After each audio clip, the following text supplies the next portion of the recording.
Hi,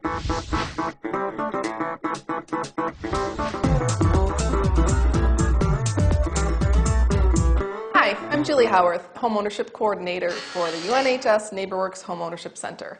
I'm here to talk to you today about some do's and don'ts when buying a home.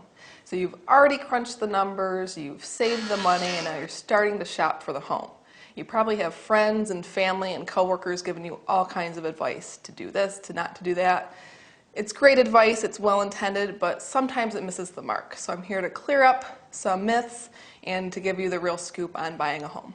Number one, don't get emotionally invested in a house. Remember, you're buying the structure, not the stuff inside it. A lot of times sellers will stage their homes to look more warm and inviting, but remember to look past all of those things. Remember to ask the seller any questions, and that you can ask through your real estate agent. The seller doesn't necessarily have to volunteer information to you, especially if it's negative information, but if you ask, they have an obligation to disclose. Number two, do work with a real estate agent. A real estate agent can give you a leg up on the competition by showing you homes that come on the market immediately. The internet is great, it's a wealth of information with virtual tours and photographs, but that doesn't always do the home justice. So if you do enlist a real estate agent to help you, work with them just like they're going to work with you. You need to work just as hard. Number three, don't get talked into buying too much house for you. When you get pre-qualified from a lender, they're going to look at your gross income and your minimum debt payments. So you may be paying more on those debts than what's listed on your credit report. And of course, your gross income, once you take away health insurance and contributions for retirement and your savings accounts, your net income may be completely different. So you want to have a realistic budget.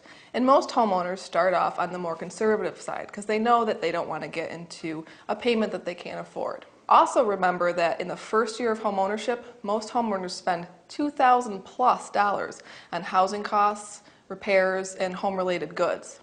And remember, that's not just in the first year. That's going to be an ongoing cost. 30% of all consumer spending is in the household goods category. That includes your home maintenance, repairs, and things like window treatments and appliances. Number four, do opt for the home inspection from a qualified, licensed home inspector.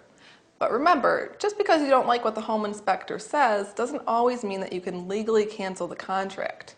If the home inspector is bringing up little repairs here and there and you start to notice more and more cosmetic updates that are needed throughout the home inspection and the numbers start to be a little overwhelming, remember that's really not a legal reason to cancel the contract.